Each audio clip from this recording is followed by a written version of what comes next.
everyone. I was asked ages ago by my friend Kirsten McNeil. She's a fellow indie author, so I'll link and tag her below.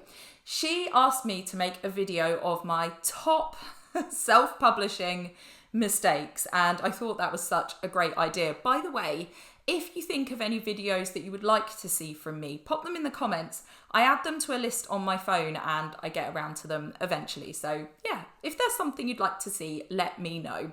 But I thought this was such a fun idea. Is it fun or is it going to be an emotional digging up of the past?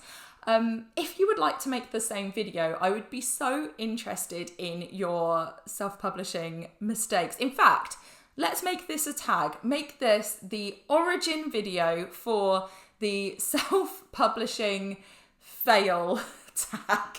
I'll have a think while I'm making it of some friends that I'll tag, but if you just want to do it, just do it and tag me so I can see it and I'll share if I spot them. So all I'm going to do and all that the tag is your top 5 mistakes in self-publishing your book. So that could be a little thing, a silly little, oh, that was a shame, or a huge tragedy, or something to do with like your working practices that you wish you'd done differently. I've got a variety of things here.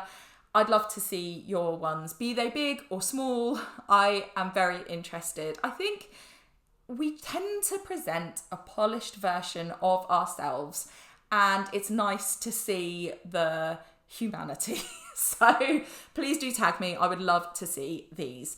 Right, my first one, I've got them in the notes on my phone.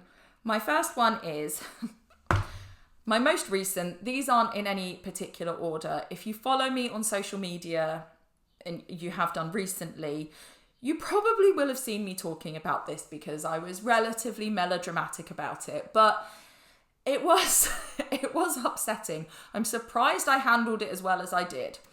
My old laptop, I'm looking here by the way because my new laptop is here. I'm looking at it accusingly, although it hasn't done anything wrong yet. My old laptop, I melted the hard drive. It's my fault. It isn't the laptop's fault. What happened? It's not funny. I don't know why I'm laughing. I went to work upstairs. Sometimes I work in my office, sometimes I work here in the dining room, and sometimes I work in my bedroom. I go up to my bedroom because it's warmer up there. It's a loft conversion with lots of Velux windows. That's relevant. So it gets quite warm and that can be nice on a chilly day. Also, I can spread my things out if I'm working with lots of notes or resources or whatever.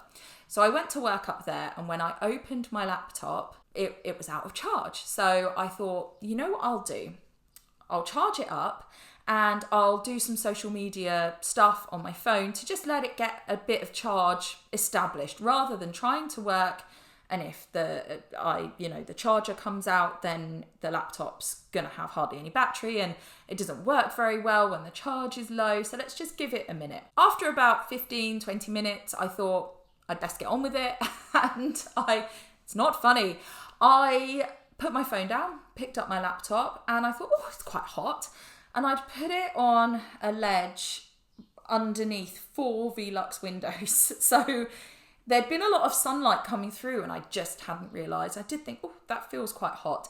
Opened it and the screen was black. And I thought, oh, I must have not turned it on when I plugged it in. Fine, I'll turn it on. So I pressed the power button and it turned off. And I thought, that's not good.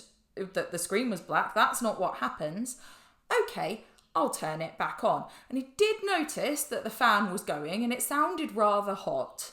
I turned it back on and it was no more. The hard drive had melted. I ended up spending hours trying some fixes that I found on the internet. I'll actually link the video below that I used because it was very good. It just didn't work for me. A folder came up, like a folder icon. So this is an old MacBook Air, like a 2015 MacBook Air.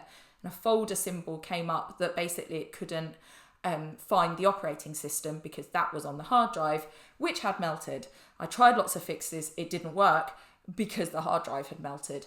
I phoned Apple, who got me to use my iPhone. They could look through the camera, that's the word I'm looking for, which I think is so clever, and try and guide me through some things. And they were like, yeah, that's broken. What I ended up doing was buying a new laptop, the one in front of me, and I am still, this is a week on, sorting out the files, because the part 2 of this mistake is that I had not been backing up very well. I had backed up my laptop when I finished my last book project, so I had that and all the previous books, thankfully, that I had actually done that, because I don't have the paid for iCloud, so I haven't got much on iCloud.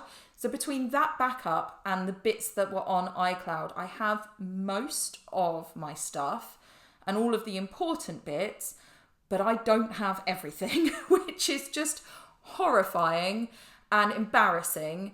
And I didn't know that you could get Time Machine. If you have an Apple, you can just plug your laptop in every week, and it not only saves, this is what I didn't understand, it not only saves your files, but it saves all your settings and your operating system. So in that instance where my laptop had failed, I could have just worked from that hard drive had I have had it.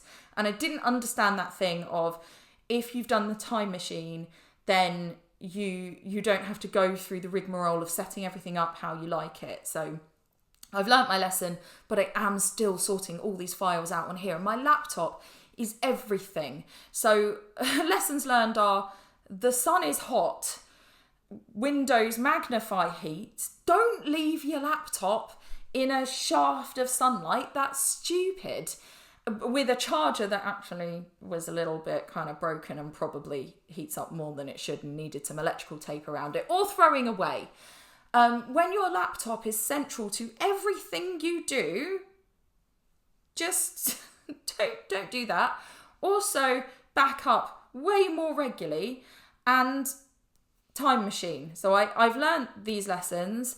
I've also learned that it's helpful to have a plan of what you're going to do should your laptop suddenly die, because they don't last forever, and realise that you can't just stick your head in the sand, that this laptop is indestructible and everything will be fine, because eventually it won't be fine.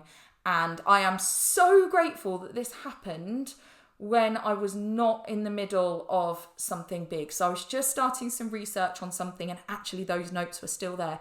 Can you imagine if I'd have been going through formatting a book and editing illustrations that, had been scanned in, and all of the volume of work that goes on there? And if I'd have even lost a week of work, how many hours that would just be gone? So lesson learned from here on in, Time Machine at least once a week, a backup probably once a week, maybe once a month. I say this because I'm literally still getting things sorted before I start that process. Yeah. By the way, I got my new laptop from Back Market. It's a refurbished laptop, and I'm pleased with it. It's good condition. If it happens to you, and that's the thing as well, I'm sorry this is a rambly mistake, but it's a big one. If your laptop could go at any time, and that's a lot of money. I can't afford to buy a brand new laptop. So yeah, knowing what your options are, what you want, and being prepared and having the finances to buy an appropriate laptop. Thankfully, I was able to do that, but yeah, it was scary. Right, my next one. I know that was a long one. I shall try not to ramble so much for the next ones. As I say, these are not in any particular order. Okay, what shall I do next? All right, the next one is I worry too much, and I'm getting better, but this is a big mistake that I make, and I make it again and again and again, that when I'm working on a book, I'm such a perfectionist because I want the readers of my books to be so thrilled with what they've bought, and I want to show myself and my work and anyone else I've worked with to our best light and just do the very, very best job. And I put a lot of pressure on myself, and while that's important to an extent to get that quality and strive for excellence, it ends up in just this worry that I am getting better. The worst of this was when I produced Milk and Cookies. That was all during COVID as well, so there was all the mental health stuff from that. But also, I did a Kickstarter and I wanted all of the backers to just be so pleased with what they'd invested in. And it was the first time that I produced a bulk printed book. It was the first time that I had issues with the illustrations because when I'd worked on Lily the Limpet, those just scanned in like an absolute beauty. But the ones for Milk and Cookies, the original artwork just wasn't being represented as it was in person. I've talked about this before on this channel, but it was hard. I had to learn new skills. In terms of the investment in buying hundreds of books, was just terrifying at a time when I was also under pressure because of COVID. And it had a real impact on my mental health, and I let it get to me. In subsequent projects, I have a tendency, it's almost like a PTSD, of certain processes of the book getting a bit panicky. What I've learnt to do, and what has really helped, and it absolutely has got better, is I've learnt to create that separation. And there are two big things. So if you make this mistake of letting things get to you, I have made a video before about anxiety for authors, and I will drop that below.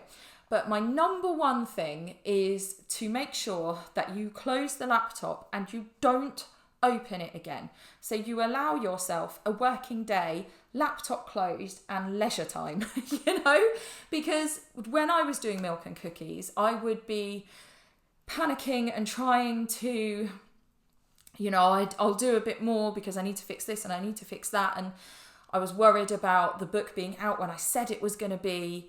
And if you've been working on something that makes you feel anxious really late at night, you're not going to sleep. And if you don't, or you're not going to sleep well, you're going to be waking up and panicking. If you don't sleep well, that feeds into everything and it just spirals. So really having that set, it's the end of the day, I think is so helpful. And the other thing that really helps is to remember that it is just a book, and all of us as indie authors, we know how important books are. We know what a difference they make in terms of escapism or education, entertainment, whatever it is. We know they matter, but it is only a book. It's okay if your readers get the book a couple of weeks late because there was some kind of, you weren't well or something happened, or obviously my readers would rather that I didn't have a breakdown, but it's hard when you're in it and you just want to do a good job. So I am better at doing this, and I'm better at scheduling my work time so that I can get that separation. But yeah, big mistake letting this get to me, and it's not worth it, guys. It's just not. Do a good job, care about it, but if you're like me and you do let things get to you, it's a big mistake to let it get to you that much. And I give myself grace in that. There is nothing I could have done at that time to have mitigated how anxious I ended up.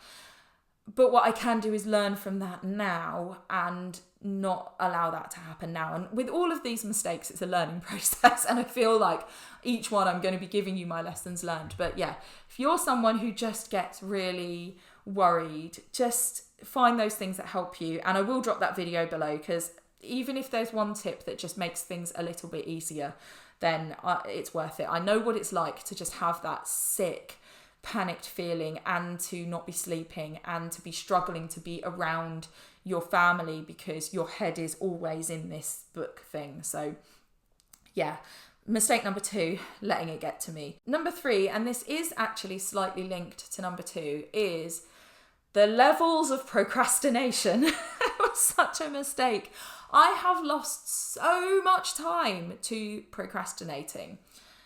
If left to my own devices, okay, if I didn't have a young family where I have to work during school hours and be really regimented with myself and lots of things that I need to just have that structure, then my natural working self, if I lived alone and was, no other responsibilities, I would probably start work around lunchtime. And I know this from when I was a student.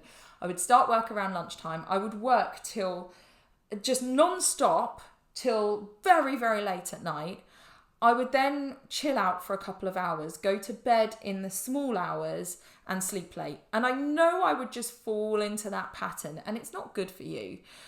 But it's very hard to fight against that, because part of why I would end up in that pattern is I have to do all the procrastinating before I start. So getting myself out of that habit of, I'll just do this little job, or I'll just...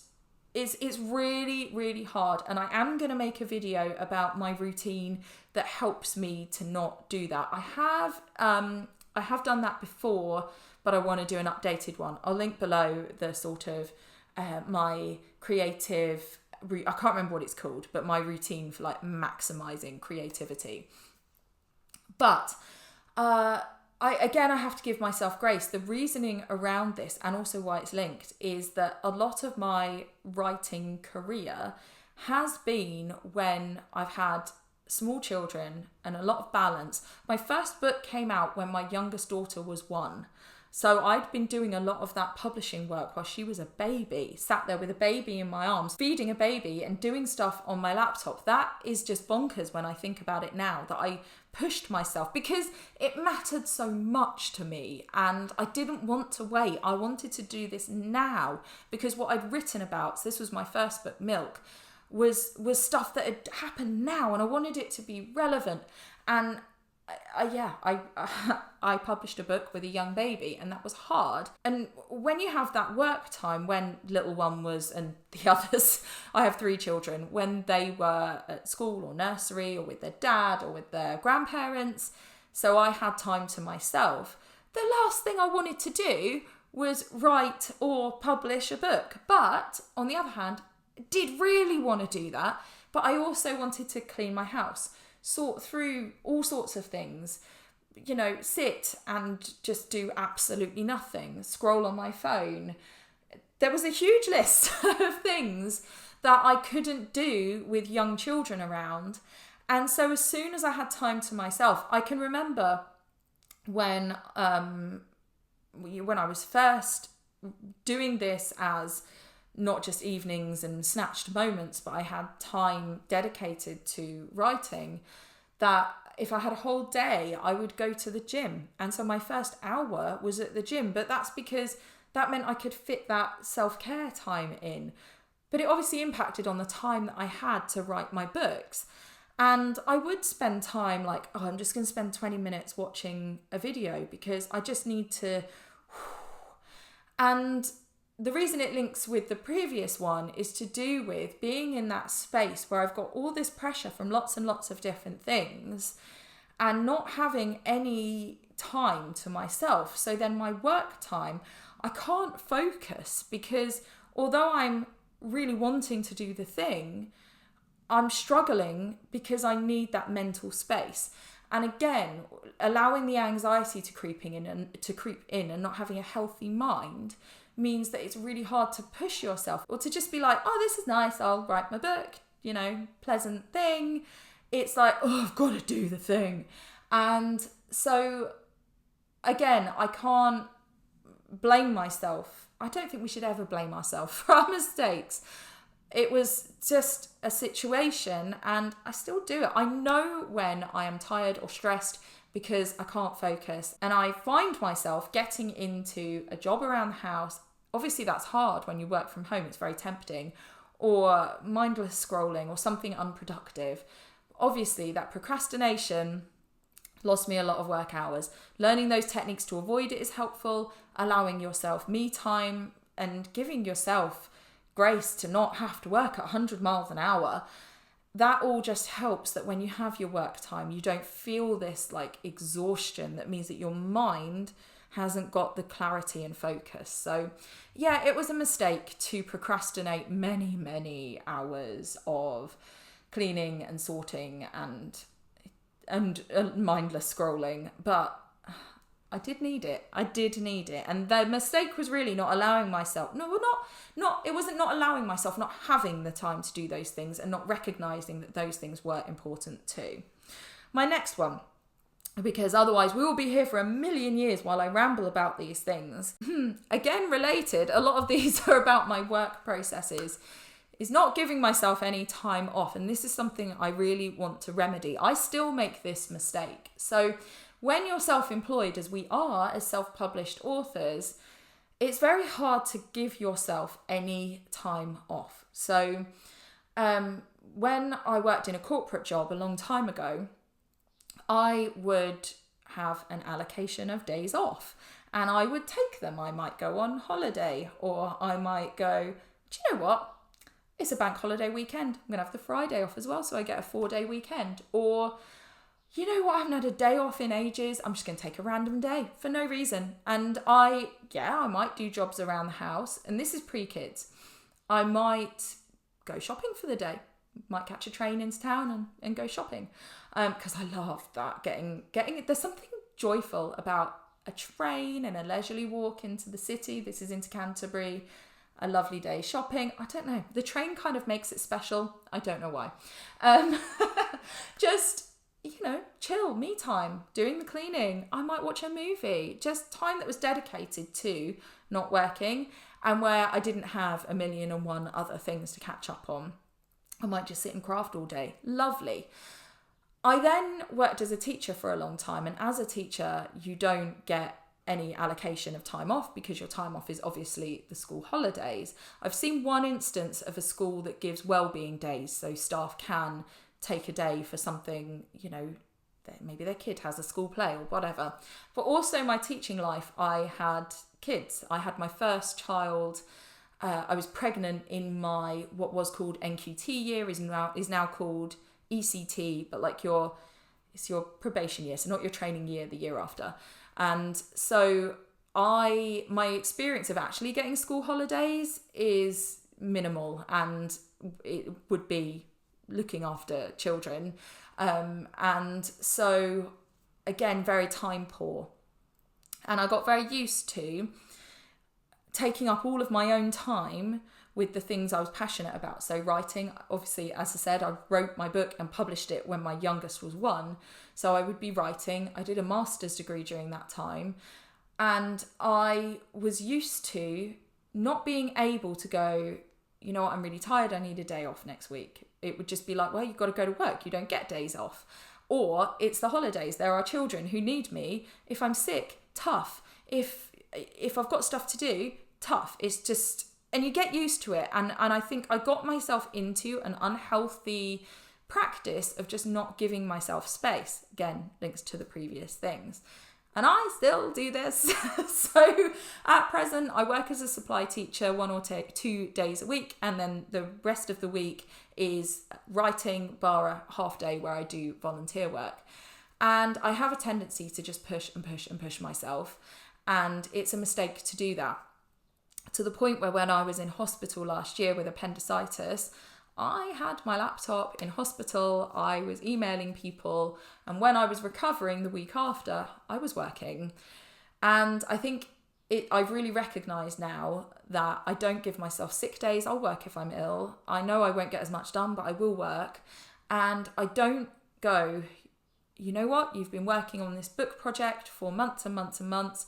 When it's published, take a couple of days off or whatever. I sometimes will meet a friend for coffee and take a couple of hours off, but I really don't, because I feel that panic of, but then I've lost that day and how will I get that day back? And what I'm going to do moving forward is I am going to schedule time off. I do have to snatch moments. The school holidays are coming up. My children will be off. I will just have to work when I can.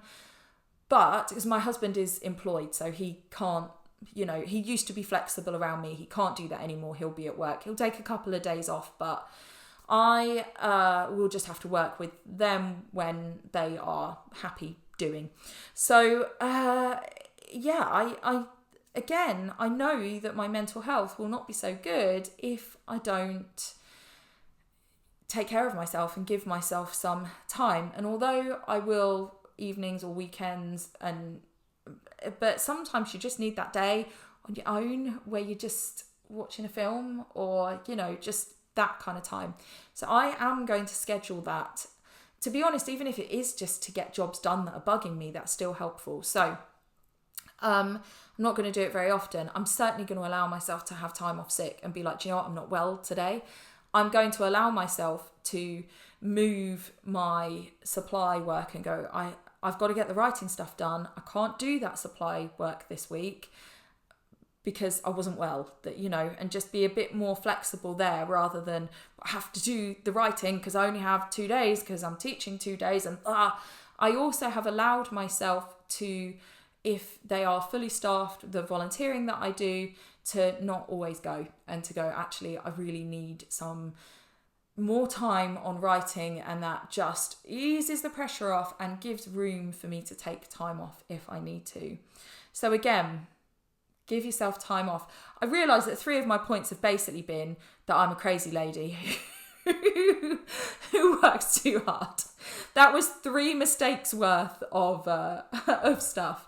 But it's true. It's true. Right, one more. My last one is, I bet we've all done this. I thought that my first book was going to be huge. And we've all done this, right? We have all done this. I know we have. I'm looking at you. I know you did it.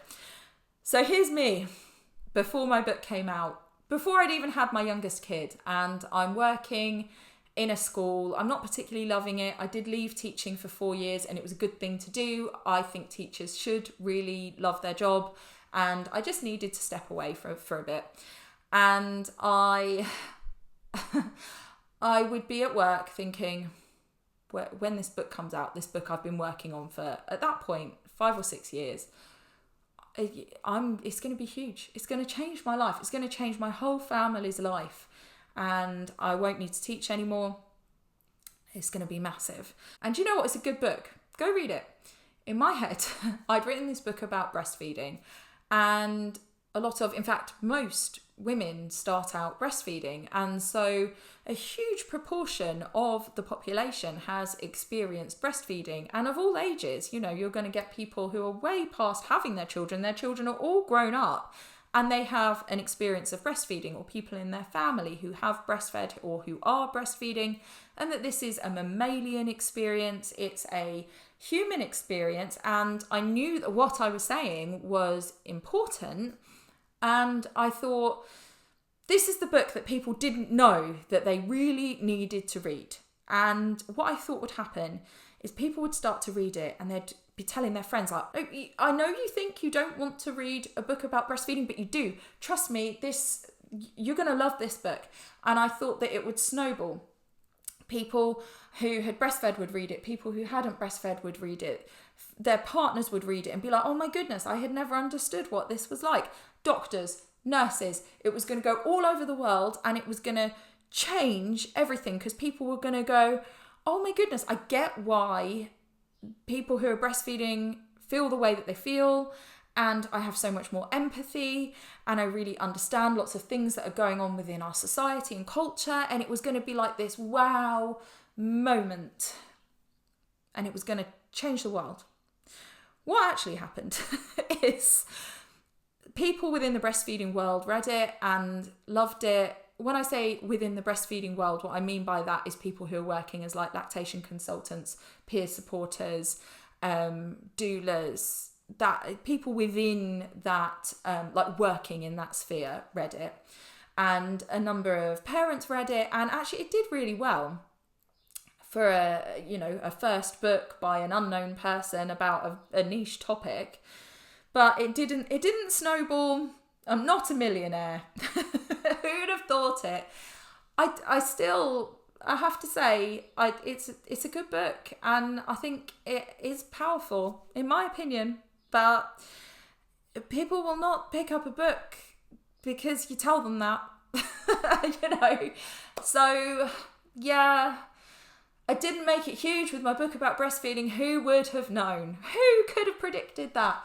I'm still really proud of it. And actually, it sold well. As I said, the numbers are good.